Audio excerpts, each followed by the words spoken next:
Yes, he had the child over the weekend. Do we know details, or are we not talking about it? He talked about it on Twitter. Yeah, I haven't heard a name. Oh yeah, he hasn't. I will go and catch up. Yeah, we know it's a boy. We don't know the name, do we? But congratulations to Patrick Beja. Absolutely. Can't we wait to meet little Bitcoin? We, of course, will never refer to Patrick's son as anything but Bitcoin, no matter what he names them. That's correct. Yeah, that's the goal. How's little Bitcoin? That's not his name. But how is he? Right. Like nicknames don't have to matter. It's just right. What up, Bitcoin? I found it. I think this is the name. Really? Looks like it. How do you spell that in Finnish or Swedish? Swedish. 2 E's and an umlaut somewhere. 2 E's and an umlaut. 2 bits. That's cheap. I guess there's not really much nickname to be. Scott is, you don't really have nicknames. I always got Scotty growing up, which it always threw me because that's longer than the name. You know, it's an extra syllable, so I don't know why people did it, but. Right, yeah. I'm going to throw this Zuckerberg statement into the Facebook earnings bit for you too.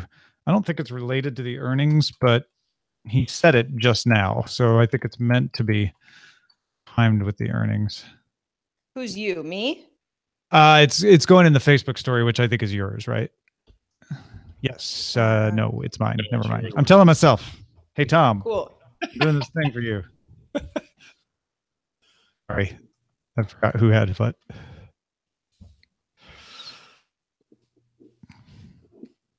Have you trademarked Tom Merritt? Because that'd be great to see Tom Merritt. TM. Yeah, I absolutely should. Why have I not done that? Yeah. You really should. Oh, Lordy. I never went in the chat room because of all this earnings nonsense. Good day, BioCow. BioCow. Don't have a cow. I have a BioCow instead. Biological cow. All right, you guys ready? Oh, yeah. Are you ready like Bitcoin Beja? Little Bitcoin Beja. Little Bitcoin? Here we go.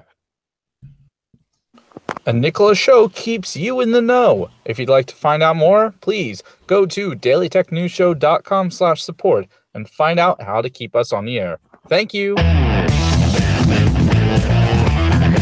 This is the Daily Tech News for Wednesday, January 31st, 2018. From DTNS headquarters in Los Angeles, I'm Tom Merritt. And from Studio Feline, I'm Sarah Lane. And from still sort of getting used to our new mail cat, I'm Scott Johnson. Also joining us today, deep within the earnings report mines, Roger Chang, our producer. It's very earnings down here. Yeah. Do you have the mask that filters out the earnings dust to keep your lungs clean? I have earning lung disease. Earnings lung. Oh, no. We'll have to see if our insurance covers that. I apologize. Let's start with a few tech things you should know. Speaking of earnings, we have some. Samsung had a record Q4 profit of $14.15 billion driven by chip sales, which now gives Samsung the distinction of being world's largest chip maker, above all others, including Intel. Samsung cited strong demand for its memory chips that are used in data centers and smartphones. However, not all totally great news. The mobile business saw a 3.2% year-over-year profits decline to $2.25 billion. Yeah, just keep selling those chips. Yep. All the chips you can eat. Xerox will merge with a joint venture it operates with Fujifilm in Asia. And guess what that does? That essentially makes Xerox a division of Fujifilm. Xerox, a division of Fujifilm. That's how the commercials will be. Fujifilm will ultimately own 50.1% of the combined entity, which will encompass all of Xerox's operations. That is the exact amount of percentage my wife owns of Frog Pants Studios. And you'll also tell people to go Fujifilm you this document. YouTube TV, YouTube's cable replacement service, has the exclusive rights to telecasts of the Los Angeles FC MLS soccer games starting when the season starts in March. The LAFC, they're LA's second soccer team now. Okay. starting in March. 18 games will be available on an LAFC YouTube TV channel, geofenced to LA subscribers.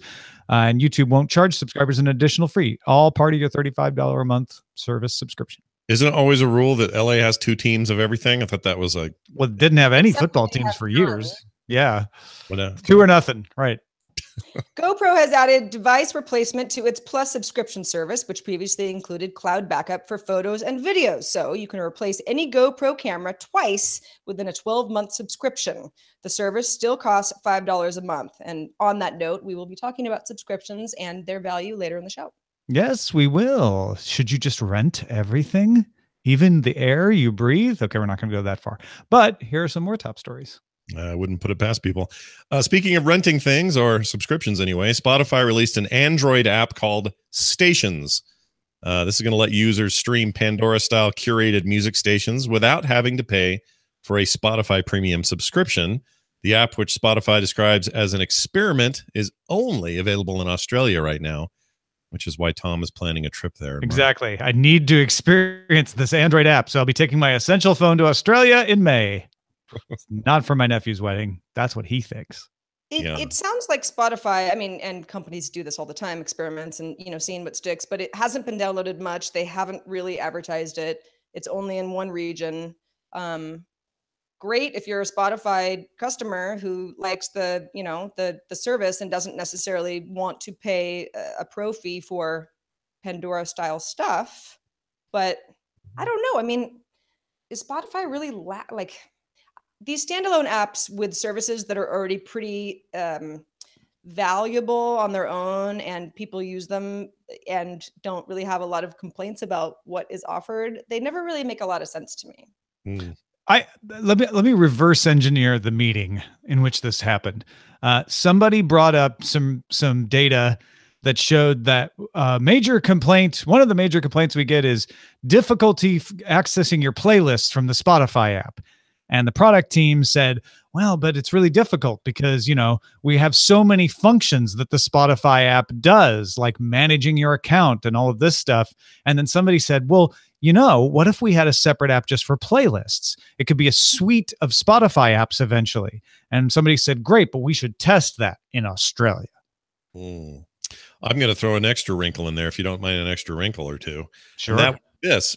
I think one of the things we're forgetting is one of the ways a lot of people are starting to listen to random music in a more random radio style way is through their home assistants. So I know that right now when I want to use my Echo, I ask it to play something from the 90s, and it comes up the playlist and it just plays it.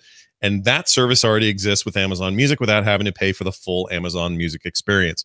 So they're going to provide this in a way that will, I would assume, extend its reach on these devices. And instead of me automatically using Amazon service, or in the case of Google Play or whatever else, maybe this puts in a position to be like, okay, well, Spotify is the radio station I use instead of Pandora or TuneIn or whoever.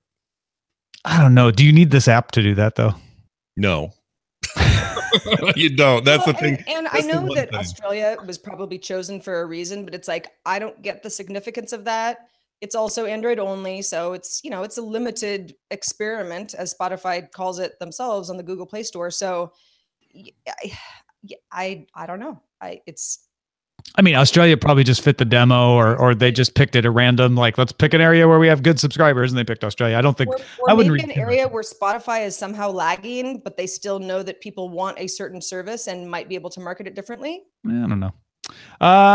Google Flights will start telling you the reason for flight delays. It will also start using historical flight status data with machine learning to alert you when it's 80% certain your flight will be delayed. Now, they'll be the first to tell you when they tell you this, like, we're not saying it is delayed, so don't delay going to the airport. So I'm not sure how useful that is, but they'll say, we're pretty sure your flight's going to get delayed. So maybe you get mentally prepared. Google Flights will also now tell you which amenities are not included in a basic economy fare. This is a more practical piece of information. When you're booking a flight, you see that really cheap fare, and you don't know what basic economy means on United versus Delta versus American Airlines. This will tell you, well, this one means that you can't do overhead storage, or this one means that you won't be able to pick your seat, et cetera, et cetera. I mean, I already get sort of notified from, I guess whenever I use Delta, I get notified if something's major delay. Like if the flight is delayed and they know it, that's when it's actually delayed. This is going to tell you before it's delayed. But it could or might be, sure. It's probably gonna get delayed. Yeah, and I think I like that. But what more I like is, in other words, I don't think those two services are all that different. I mean, one's a little bit more predictive, maybe, but what I like about this is some of the other stuff. Like, and you might not. They're going to have a full flight, so chances of you waiting around for an extra seat aren't going to be good. Or, hey, they're not going to do onboard luggage because they don't have enough room for overheads. Or no, this is just the fare when you book it. That's not after you book it. Oh, this is telling you like this basic economy fare doesn't include the right to pick your seat. Oh, gotcha. Okay. You know, you're gonna get docked in other ways. I took a flight recently from San Francisco to LA, and it was delayed. And it was weather related, and I was on United, and they were pretty good about communicating that. But I didn't know until I was like almost going to be late for the original time. So, you know, anything that would have given me a little context, even an hour in advance, I would welcome. So if Google could do that, great. Even if you're at the airport already, tell us more info. I like it. Amazon's launching a new messaging feature for Alexa devices. Sorry, everybody. I'm turning mine off too. In the US, that will allow you to send SMS to contacts using your voice. Depending on the contact, the assistant will decide how to route your message using either the previous launched Alexa messaging system. I tried to say it in a way that wasn't too weird. Or via SMS. The feature only works for sending SMS messages to Android phones and doesn't currently work with third-party smart speakers. Amazon introduced free calls and messaging last year, but the feature only works between Echo devices.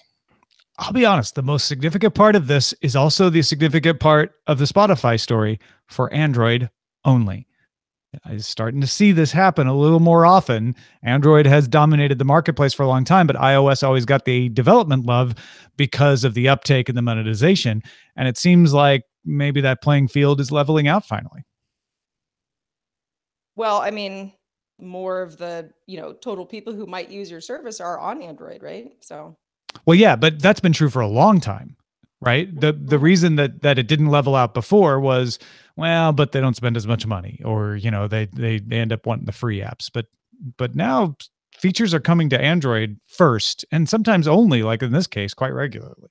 I mean, this is limited in two ways. First of all, certainly I have friends with Android devices, but I have a third-party smart speaker, so I can't actually use this yet. I assume I'll get it eventually, but it was weird at one point for me to voice dictate texts to people, and now I do it all the time. So this seems like an evolution that a lot of people will just get used to. I don't know. Absolutely. Unless you don't. All right, moving on. Nintendo beat market expectations in its third quarter and also increased the sales forecast for its Switch console. Seems to be pretty popular. Revenue was 482.97 billion yen, which comes out to about 4.44 billion US dollars, which is more than a 177% year-over-year rise, and also the highest quarterly revenue figure for Nintendo since their quarter that ended December 2009. Yeah, that's about 2 years into the Switch, or to the Wii and its existence back then, and that was really the highest point Nintendo's ever had in terms of market share. They were leading the console world at that point and embarrassing the crap out of Sony and Microsoft, and a lot of really interesting stuff back then. And then they took another dive backwards, and now this is a jump forward. And Tom and I this morning were talking about how they tend to do this kind of every other thing, and I really hope whatever's after this is great. But for today, this is enough to hear that these earnings are good and that they're doing well. Yeah, they're switching things up finally. Yep. Get it? Because they're using the Switch and their earnings are pretty good. It's pretty good. Man, maybe. Facebook reported its adjusted earnings right before the show. Earnings per share was $2.21 versus an expected $1.95. Revenue came in at $12.97 billion versus an expected $12.55 billion. And people had been really paying attention to that big revenue number, and beating expectations is almost the expectation, right? I think meeting expectations might have disappointed people. Because of tax on overseas earnings, you're going to hear this a lot on earnings in lots of different companies. We didn't talk about it in some of them, but it's true of every single U.S. company. They're setting aside $2.27 billion decreasing the diluted earnings by 77 cents per share for both the fourth quarter and all of last year. But these are one-time charges because they're moving money back into the U.S. to take advantage of the new tax law. Facebook reports 1.4 billion daily active users versus an expected 1.41 billion. Zuckerberg may have an explanation for that, though. Monthly active users came in at 2.13 billion, meeting expectations, up 3.39% from Q3. Compared to a 3.19% growth that quarter. So the growth is slowing. And CEO Mark Zuckerberg announced that last quarter they made changes to show fewer viral videos to make sure people's time is well spent. In total, he says, we made changes that reduced time spent on Facebook by roughly 50 million hours every day. So in this effort that they've been saying to make Facebook a more quality experience, they are avowedly, admittedly, reducing the engagement of the site. I have a question about this, and I have never quite really gotten to reconcile my feelings with what Facebook has decided to do over time. But this is another reminder that I'm not seeing my raw feed. I don't see what my friends are posting because they're posting it. I'm seeing kind of what Facebook thinks I want to see, algorithmic reasons I should see them. And this is a yet chiseling away at what I get to see. So if my friends are posting nothing but viral videos, I don't know how many of those I'm actually seeing from my friends. So what am I even doing there? I hate that feeling. I don't like it. Curation, man. But you only hate it when you think about it. You're absolutely right. Because most of the time it's like, whatever. But right now, and most of what I interact on there is with groups and stuff like that, or private messages. So it's really not that big of an effect on me, but I don't like being told what I want to see. I hate that. Facebook also, is still enjoying user growth, even though it's like most of the world is already on Facebook. So it has, the privilege to say, you know what, we just want our users to have more quality experiences rather than, kind of that desperation that a lot of companies have to deal with. So yeah, stuff like this is, Facebook can do it. Not every company could do the same. That revenue still growing? Great. Let's say things that sound really, really cool. And make it, better for the community. Yeah. And I know that sounds like really pessimistic on my part, but I'm like, companies of that size don't do things for the good. It's not even necessarily evil. It just makes it easier for them to do it. That revenue figure goes down. Suddenly it'll be harder for them to make those kinds of pronouncements. Rounding out earnings, Microsoft reported Q2 earnings per share of 96 cents. This is adjusted versus analyst expectations of 86 cents. Q2 revenues were $29.92 billion, beating analyst expectations as well. Those were $28.39 billion. Analysts expected big gains from Microsoft's cloud business, and Azure revenue grew 98% year over year. And Satya Nadella has said gaming will become one of the biggest businesses in the company. Yeah, still, we'll have a little more on this once we get the full breakdown of how each division did. But upshot is Microsoft had a good quarter because Azure did well. So there you go. Yeah. Hey, folks, if you want to get all the tech headlines each day in about 5 minutes, subscribe to Daily Tech Headlines on your Amazon Echo, on your Google Home, on your Anchor app, or as a podcast at dailytechheadlines.com. So today on TechCrunch, I read a story about Joy Mode. Joy Mode is an LA startup, but I wasn't aware of it, even though I'm in LA. Jonathan Scheiber wrote the story up for TechCrunch. They do subscription rental of experience-related stuff, which just sounds like I strung a lot of buzzwords together, but I just made that up because I'm trying to describe what they do. I think an easier way to describe it is you pay a certain amount a month, and then you'll get cheaper access to, like, say, I want to go camping this week. You can rent all the things I need to go camping, the tent, the bag, sleeping bags, everything. I don't have to buy it and keep it in my garage. Going to the beach, I can get the seats and the overhead shade and the floaty toys and all that. Don't have to own it. And this started me thinking about all the different subscription rental services out there. Now, your mind's going to immediately, as mine did and many others, go to Loot Crate or Stitch Fix, where you subscribe to buy things. That's the opposite of this. Subscribing to those makes you get more stuff, right? Because every month they send you things. Subscription rentals allow you to act as if you own stuff without having to own it. You may not even have to store it in the case of Joy Mode. So examples of this, and big thanks to all the people in our bosses Slack for the ideas. There are so many car services like this. I don't know if you realized There's Book by Cadillac, which is $1,800 a month. There's Care by Volvo, which gets you an XC40 crossover for $600 a month. Hyundai has one called Unlimited Plus for its Ioniq Electric for $275 a month. And Ford Canvas does one for pre-owned vehicles with different mileage limits at different price points. There's one called Fair that includes a down payment, but you can switch your vehicle up every month. And most of these, if not all of them, include maintenance, which you don't get with your lease. All you have to pay is gas. There's also one for Legos. There's one for sports jerseys. If you want to change your allegiance to which player on your team, or even change the team, I guess, you can just subscribe. And when you're done with the jersey, send it back and get a different one. There's one for toys, which is great for kids. If you're like, I don't want to build up all these toys they don't play with, you just send them back and get new toys. So I was curious if you guys have tried these or have thought about trying these and what your experiences have been. Sarah, I know you said you tried clothing, but you didn't stick with it. I didn't. And that's because for me, I realized that the subscription, while convenient, keeping me out of the mall, which I am 100% for, was going to be more expensive over time because I wasn't really utilizing it. I wasn't sending stuff back, and you have to kind of be part of the deal. Oh wait, so which but I know which for a lot service of folks, for example, if I was invited Which to a service pinky was it? party, like I can't afford some couture dress, but Rent the Runway would allow me to rent one and kind of like pretend like I'm, a little bit, I don't know, deeper pockets than I actually have. It like fit in. So there's like a status.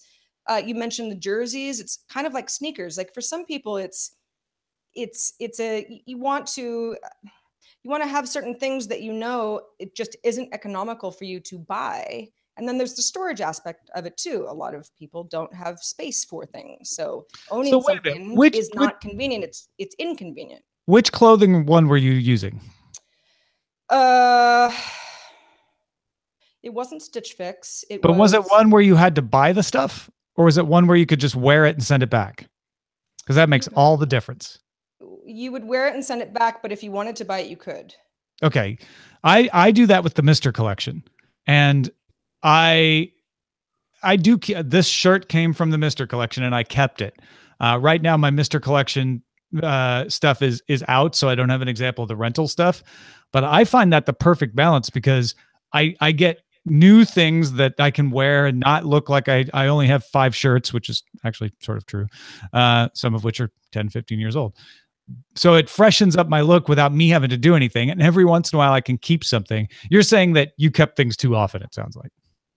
I don't know. It just didn't, it's like for some people it's very personal, right? Like if I buy electronics, I want to go to the store and look at them and touch them. Clothes are kind of the same way. So it's not a one size fits all, pardon the pun. But for something like digital music, my subscription service, like I don't ever need to own a file. I've gotten over that whole thing. It works for me, not for everybody, but it works for me. The convenience is worth the money.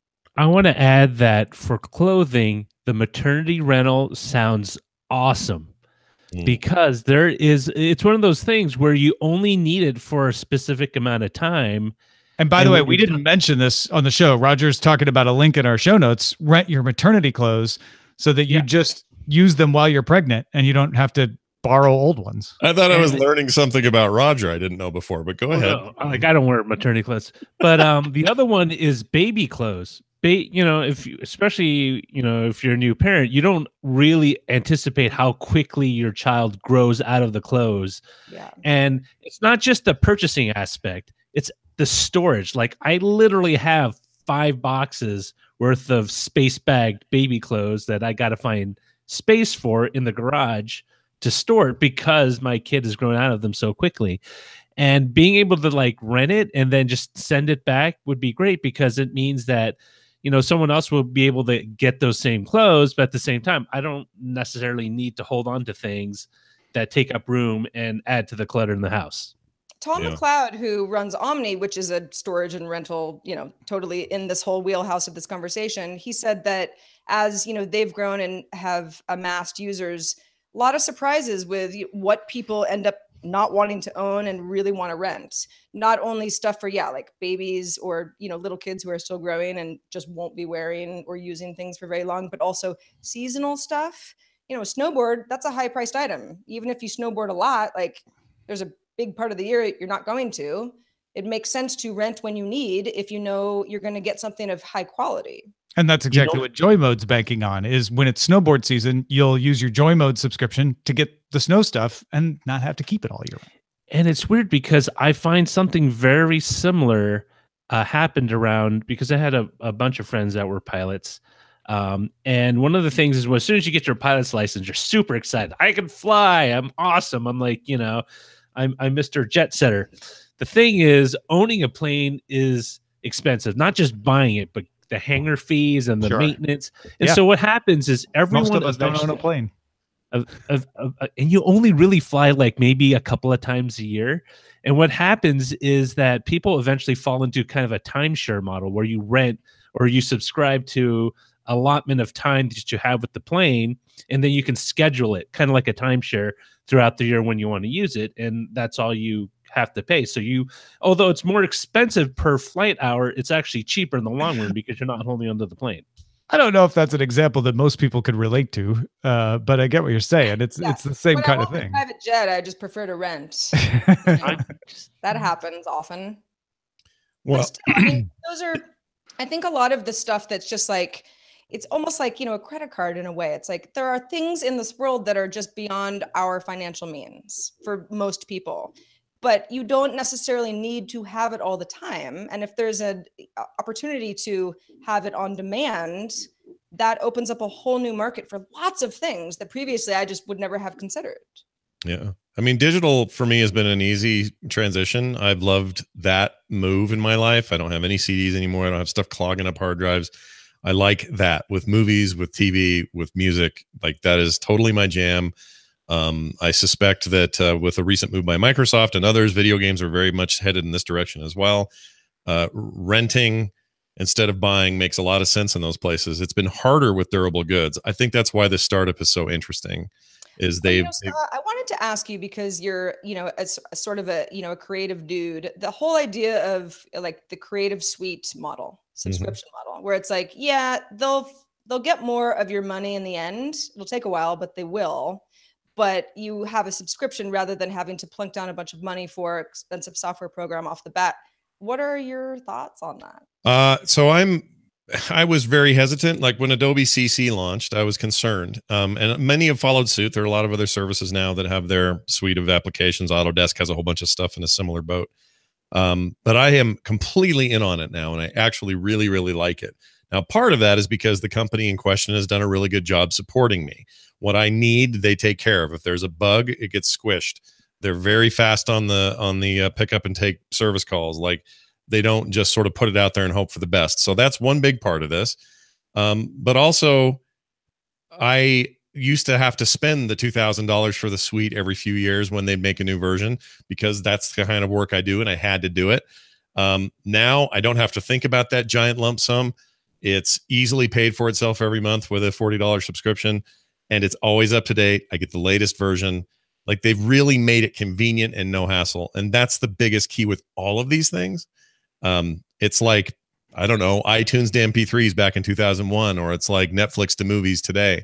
You make this easy, priced affordably, and 2 clicks and you're in, and suddenly the value shows up. And it occurred to me in all this conversation, we're finally getting in 2018 what I think the internet bubble of 2000, 2001 thought we were going to be. And that was these weird services like pets.com and a million other weird kind of combinations of strange things the internet was going to do for us. It was a little premature, and we got a little ahead of ourselves. But we're finally getting to a place where weird stuff like that not only works, but works really well. And across the board, whether it's high-end creative software for professional artists, or it's somebody who needs a new pair of socks every month, it's the kind of the same thing. And I love that we're here. I think it's great. And there's so much more choice now, and I don't have to own everything anymore. And in some cases, I'm going to spend less money. So, well, and that's what this is about. Most of these don't save you money. Most of them are about convenience. None of the car things are actually going to be a better buy than buying a car, but you don't have to deal with the hassle of maintenance. You get the flexibility of changing your cars, right? And that's what you're talking about. You're probably spending more money on your software, but it's more convenient and it's more up to date. And so it's worth the extra money to you. In the Andy long Beach run. said he used Reach Now, BMW's car sharing service, for most of last year and saved $1,500 in car payments and insurance because of his situation. And Guy from Trinidad said it reminded him of the 60s and 70s rent to own. In fact, in Trinidad, he said they used to just rent televisions. Sometimes they just rent them for the World Cup because they couldn't afford to purchase them. But once the economy improved and prices of TVs came down, that model went away. So I want to thank them, Gadget Virtuoso and KJ Murphy 17, all for contributing to our conversation around this, which will continue, I think, in the Slack and on patreon.com/DTNS and at facebook.com/group/Daily Tech News Show and on our subreddit at dailytechnewsshow.reddit.com. Lots of ways to interact. Hope you do. We were talking about airline stuff earlier. Chris Christensen, our friend over at Amateur Traveler, has an update on technology of jet emissions. Yes. This is Chris Christensen from Amateur Traveler with another Tech in Travel Minute. As you know, one of the problems that we have with jet travel is the fact that it gives off a lot of greenhouse gases. And there's continuing efforts to try and reduce that. One of the latest things that's happened is Qantas has launched the first flight that is using a blended biofuel between the US and Australia, Melbourne, Australia. And by blending in 10% of this fuel coming from non-food grade mustard seeds, they've actually managed to cut 7% of the carbon emissions on this long flight. So it's just interesting to see all of these different experiments that are going on. They seem to be getting some results, although there's still a long way to go. I'm Chris Christensen from Amateur Traveler. Mustard seeds. Mustard seeds, not just pretty in January. Right. Or delicious Or when turned blossoms, I into guess. mustard. Let's check what's in the mailbag really quick before we're out of here. Got an email from Lewis who says he's in sunny and sweltering Mumbai, hope I said that right, which is in South Africa. He says, the recent discussions on digital wallets and modern banking got me thinking. Banking technology situation in the US, kind of perplexing to me. As far as I know, banks and consumers seem reticent to just take advantage of newer technologies. Here in South Africa, chip and pin been the norm for years. Contactless is gaining popularity as well. In April of last year, MasterCard started a trial in partnership with 2 local retail shops to test biometric cards they're planning to roll out, which is a chip with a built-in fingerprint sensor for user authentication. As far as I know, South Africa was one of the first markets to test this. He says most of the South African banks have full-featured cell phone banking apps too. The bank I'm with even allows the app to use the phone's NFC reader to make payments at all contactless enabled terminals. I recently had to use this. I was traveling. I had my wife's car. I left my wallet at home. The cashier at the filling station, gas station, was skeptical and then extremely surprised that it all worked. Yeah, everybody's ahead of us. No, man, I use my phone to pay more and more over here. And there's that Zelle app from the banks. Like, I think people overestimate how far behind the US is because they're used to the US being ahead in so many other things. We're not that far behind. No, also it's you have to look at the difference in the market. I think there are people more skittish here to make big sweeping changes to the way things work because maybe some of the stakes are a little higher. And it's not to say that South Africa doesn't have a great economy and a rad way of doing banking. It's just that you can make a smaller mistake and be okay. It's a little like opening it's like opening a jar of true? I don't know if that's true. I think it's true. You open it. Hold on. Listen to my scenario here. You open a jar of grape jelly in a fancy car with leather seats, or you open it my old B210 from 19. So you're calling South Africa an old car? I'm not sure if that's true. I'm not. I don't mean it in a disparaging way. What I'm saying is, let's say you had a huge hack and it took down the entirety of Wall Street or whatever Gotcha. System in America.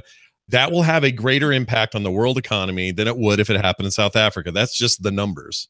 So I'm not sure if that's the underlying reason or not. It could I'm not saying reason. I'm saying we're skittish because of that. I'm not saying we should be. I'm not saying it's the right way to react.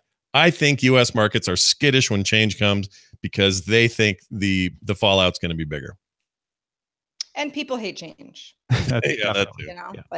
But I have a card. Why do I need to use my phone? It is more convenient, kind of. But if you don't care, then you don't care. Well, Scott Johnson, as always, wonderful to have your opinions on everything that we talk about on the show. What else do you have going on? Well, like a big bullet jelly spilling on the carpet, you can follow all the cool things I'm doing. There's lots of rad stuff happening right now, but as I announced yesterday, and since then we've had our first session, I started with a group of friends, we started a D&D weekly show called There Will Be Dungeons at therewillbedungeons.com. If you are interested in following along with those exploits, our second session is this Saturday. So far, the response has been over the moon, and I could not be more happy about it.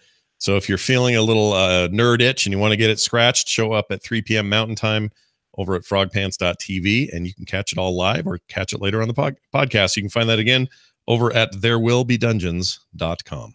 That's There good work. is a huge thanks in order for everyone who supports this show at patreon.com/DTNS.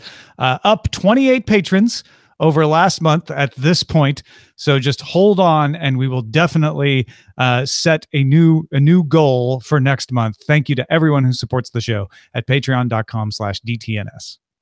And not only are we happy for your support, but we're happy for your feedback, questions, comments, everything. Email address, feedback@dailytechnewsshow.com. We're also live Monday through Friday, 4:30 p.m. Eastern, 21:30 UTC. Got a couple options, alphageekradio.com and diamondclub.tv. And our email address for everything is dailytechnewsshow.com. Back tomorrow with Justin Robert Young. Talk to you then.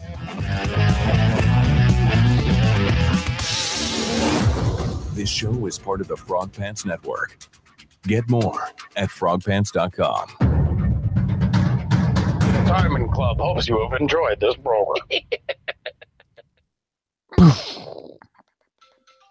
Yeah. Sorry. Stop that. Well, that was good timing, wasn't it?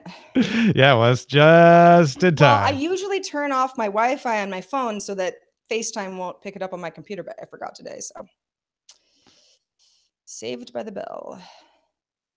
So what are we going to call this little thing that we call Piece of our show? showbot. Should you rent everything? I like that one. Rent what you want, when you want, on whatever.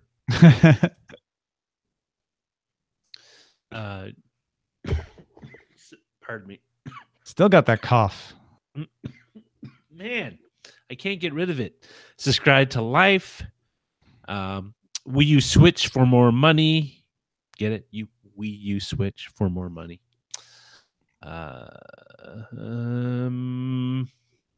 Earnings lung. I like that one. I actually might have that. I don't know. Maybe that's why you have the cough. That's what I'm thinking. You got earnings lung. Roger does not like maternity clothes. I'm just using it as an example. It's a lot of things I have to, with earnings lung, you know. working in that bank for so long. Subscribe to your life. No, I just said subscribe to Life or subscribe to your life. I like those. Oh, help me cancel grandpa's subscriptions. I know that one. I know that feeling. Roger rents his jets. I do. I rent it a seat at a time. I like subscribed to Life. That's good. What do you like, Scott? I like earner's lung. I know it's not on there, but if you're asking Earnings me lung honestly, is if you want an honest answer, I like earner's lung. Roger, you got a tiebreaker? Earnings lung or earnings lung is on there too. Oh, is I it? like subscribe to Life. All right. I like it. Kind of partial to earnings lung too.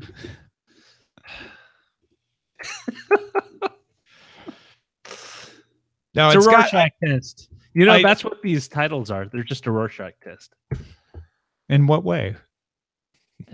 What people are drawn to. It's like, oh, that's what I see. Oh, you see what you want to see in them. Yeah. I see a dead butterfly shot by a deer in earnings lung. I see an old woman. I see a splotch of ink folded between a piece of paper and then I brought see to my eyes. See two candles with faces. I see Andre the Giant. No, Scott, I was just trying to fend off the angry South African emails when I shut you down on the car analogy. I apologize. No, I get those.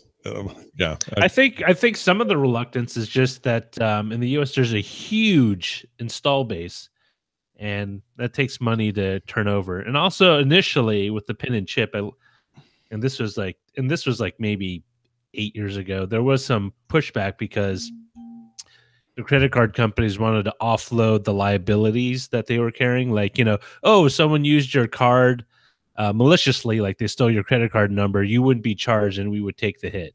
They wanted to offload that back onto the store. Well, and that's to Scott's point, right? Of like, we want to minimize the risk. Yeah. I probably could have just said they want to minimize risk.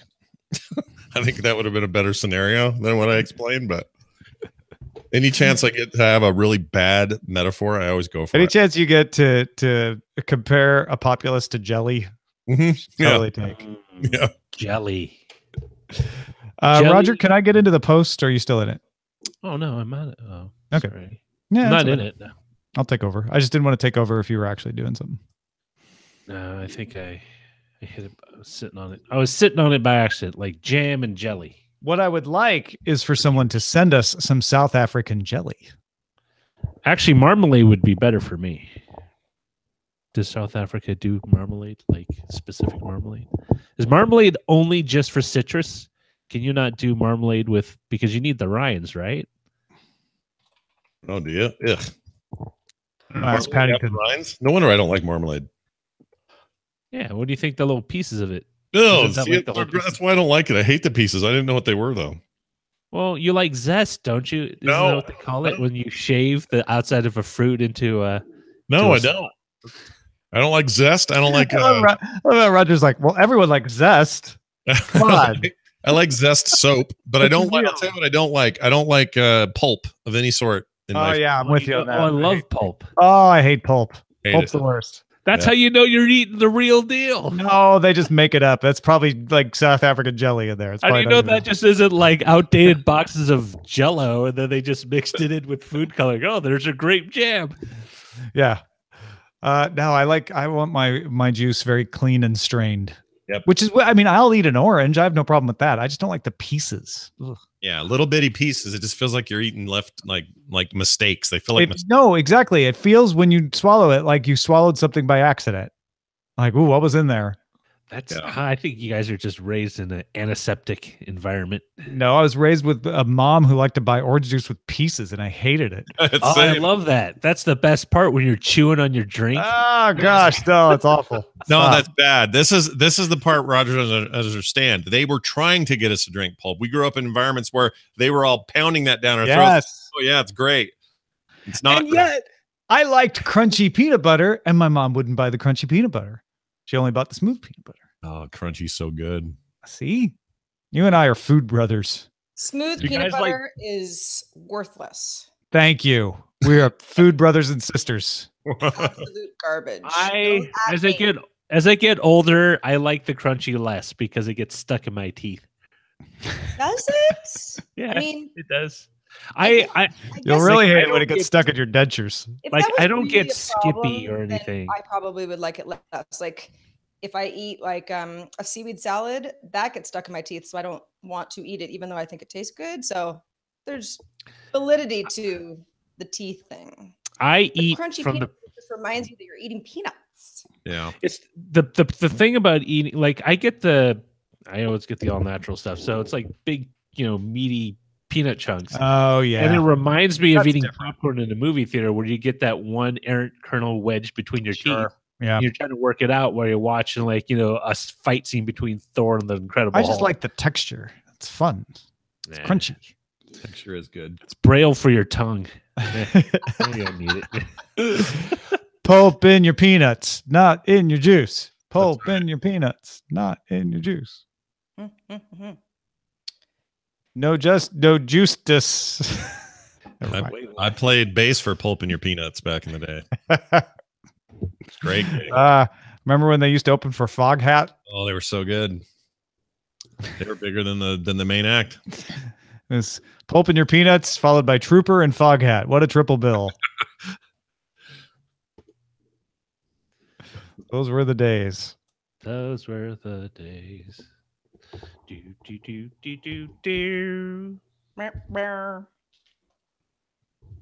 Eileen's been on an 80s kick. She keeps listening to 80s music in the car. Oh, yeah. That's what I do. I listen to retro new wave music. No, she's listening to like top 40, like Quiet Riot, Billy Squier, What Kim music Carnes. did Billy Squier have in the 80s? Billy Squier? Oh, I'm stroke not me, challenging you, I just stroke don't me, stroke. Well, is she listening to Steve? If she's listening to Steve Winwood, I might be a little worried. You know I've what? not yet heard- Sometimes life gives you a gift, and sometimes it's in the form of Tom singing "Stroke Me." Stroke Me." That's gonna be a morning stream outtake soon, isn't it? Yeah, I Damn it. want it to be. Someone's gonna have to cap it for me. That actually happened to me in my car the other day because I've got like a little knob where you change the radio station that's kind of by me, and sometimes I hit it by mistake. And I landed on it was sort of like late 80s rock. And I haven't changed the station in like a week. Because I'm like, I kind of like every song. I didn't know that I wanted to hear it, but I like them. This playlist that she's on is all over the place, though. Like, it doesn't stay on rock. Oh, it's just a genre. It's the date. Yeah, because it was Betty Davis Eyes as well. Dude, Yeah, great karaoke song. Who didn't like that song? Right. they used to play that all the time when they had the Betty Davis movie week on Channel 44. Eyes Without a Face. Also good. Always something there to remind me. Oh, it's so good. It's So wait. basically the soundtrack to what was it called? The Grand 80s? Theft Auto something city. What's wrong with me? Vice. Vice City is that soundtrack's one of the best video game soundtracks of all time. And it has all that music on it. I need to I know Scott got very excited about me singing some Billy Squier, and I didn't hear if Sarah recognized that song. She asked which Billy Squier was a hit in the 80s. He I was just very don't early, know that would have been him. early 80s, right? Do you not know that song? Which one? The Stroke? No. Now everybody, That? No? No. Have you heard? if you're in the game, then the stroke's the word. Oh yeah, I know that song. I don't know it. Wow. I know have that some. song. I'll just play it. Damn it. I mean, it's no Africa. I get it. But No, it isn't. I actually tried to read that article this morning and I was like, you know what? I don't even want to know. I like it the way it is. yeah, You know? it's like you didn't need to peek behind the curtain. Right. Yeah. It wasn't like, bad. What he said about why he wrote it was kind of interesting. sweet. It was like, oh, Yeah. Interesting that they were like, yeah, you know, it's kind of like didn't really fit the rest of the album. And then they were like, it's actually a hit. People really like the song. yeah, I know. It's funny how they're like, almost didn't make it. Probably one of their biggest hits ever. I mean, what would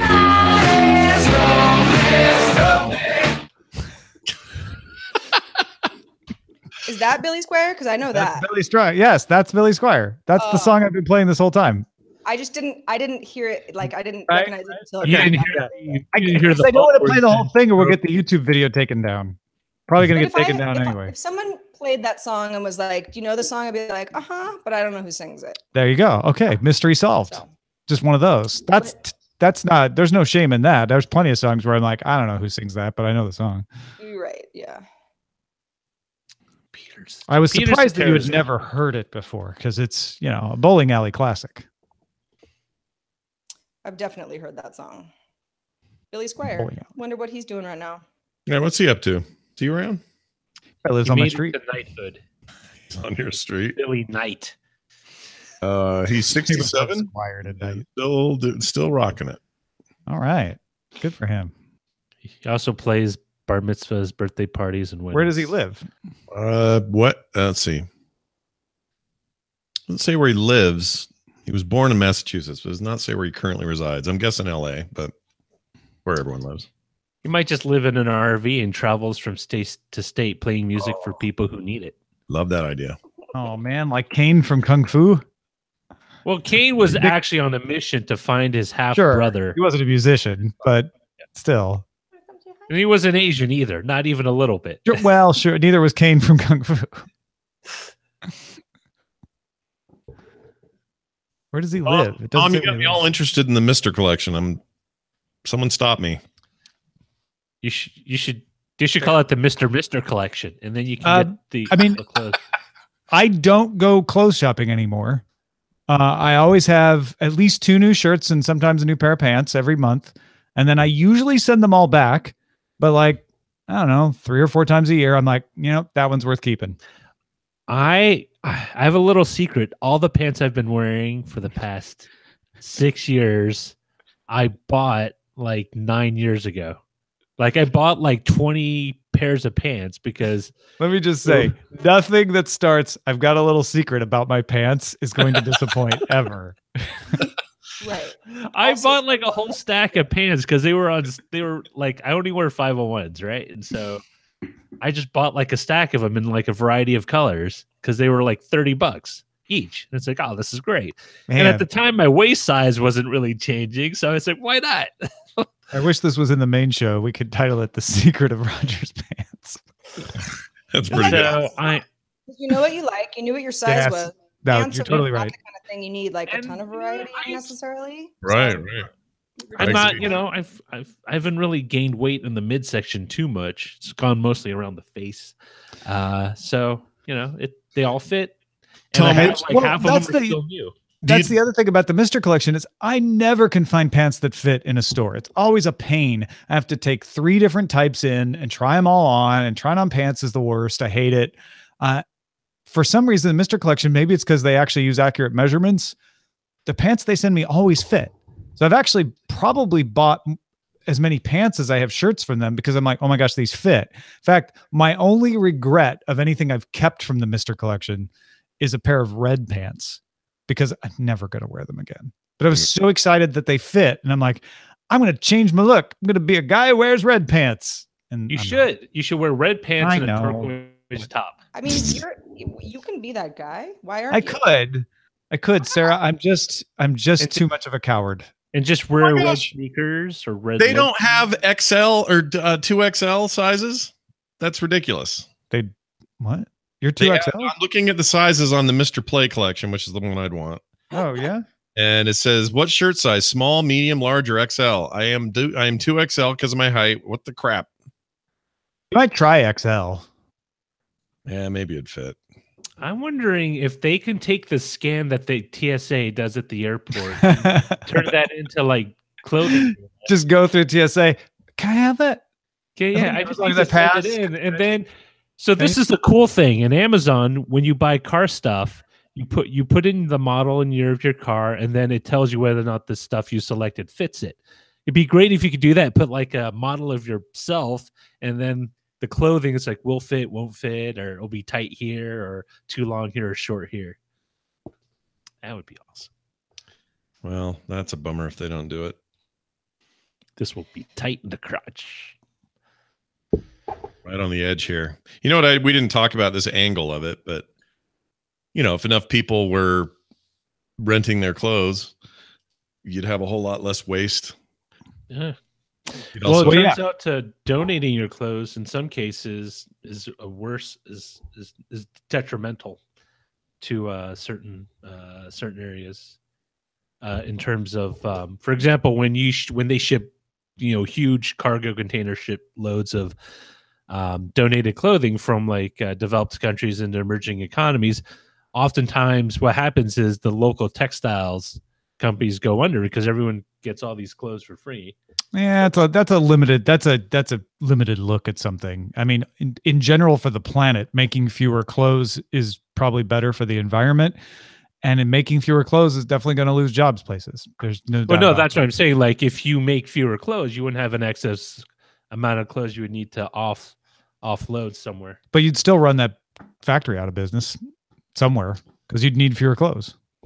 I want the infinity cloth collection, like the dress. I want the vibranium cloth. You can tie it in different ways, and there would be different outfits. It would be a onesie. It would be like a jumpsuit. Vibranium, light, breathable, bulletproof. You could turn it into coveralls, overalls, shorts, a shirt. Put 2 of them together. Convertible clothes are weird. Here, watch. Those are what convenient yet weird. Convenient and yes. Is that the sign of a of a somewhat odd think this is utopian a society when everyone Like, I has actually a have single no color. real problem with them, but sometimes I'm like, oh, it's everything. Got it. Well, Okay. remember when the ultimate unisex article of clothing was like an overall, right? Didn't matter who you were or were you were an overall. You're all the You know, same. that reminds me. I got a Mr. Collection reversible shirt that I loved. It was like checks on one side, solid on the other.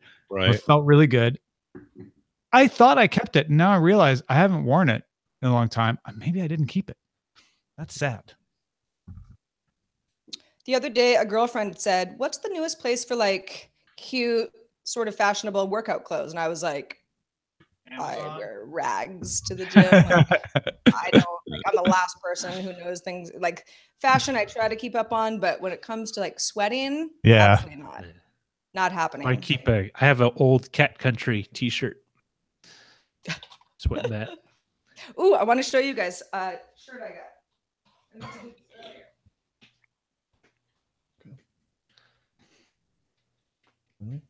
I can't wait. Sanctuary of Lanai. Oh, wow. Ta-da! Oh, nice. Oh yeah, look at that. And that's the front. Isn't that so cute? Yeah, I love it. Well, how's it a cat sanctuary? Is it in Hawaii? It's in Lanai. It's on the Lanai island is of an island. Lanai, and apparently there's like hundreds of cats that live there. Yeah, like I noticed that on Kauai. There was like just a lot of cats, like feral cats. I would assume a cat sanctuary is a place particularly devoted to taking care of them and Taking care of them, and in many cases, like rescuing them from, yeah. That's a giving lot them of a nice chicken. little I don't think the pasture shirt land. is trying to imply that the entire island of Lanai is a cat sanctuary. Also, that they play ukuleles. Yeah. Although they do So- play like ukuleles. That I part's true. mean, They feed them spam, masubi. Ralph or Larry Ellison won't allow cats on his estate on Lanai, but I'm sure they're welcome everywhere else. Well, it's because they eat the birds and the rodents and the chickens. If you listen to This Week in Science, you know there's a controversy out there about the environmental impact of cats. Of house cats, yes, in Australia and New Zealand. I mean, there was a politician. Was it a politician? Or was it Or a was cat? a science advisor? He said that, they should consider just, stopping cats from breeding, period, until they die out. So, various species of endangered fauna would have a chance to. What is this picture of googly eyes reading a book? Is that you, Scott? That's me when I was a kid. Oh my gosh, that's amazing. I love that so much. My daughter got a big scanner for all my dad's old photos, and she's been scanning stuff and sending them over by a Dropbox when they're done. And that one jumped out. That's great. Kind of a weirdo I was. What are you reading there? Why National Geographic, Masons? but it's backwards for some reason. Why Masons are your doctor? What? Really? No, it's National Geographic, but what does that back ad say? Why? It's reverse, so I'd have to. Yeah. Are your doctor is the last line. Wait, where are you reading that from? It's on Twitter. Oh. Scott's Twitter feed. Well, speaking of feeds, anyone want to say anything to the YouTube feed before we stop broadcast for the day? No, just thank you, because you guys are the best. Yes. Have a wonderful day, night, dinner, breakfast, wherever you are.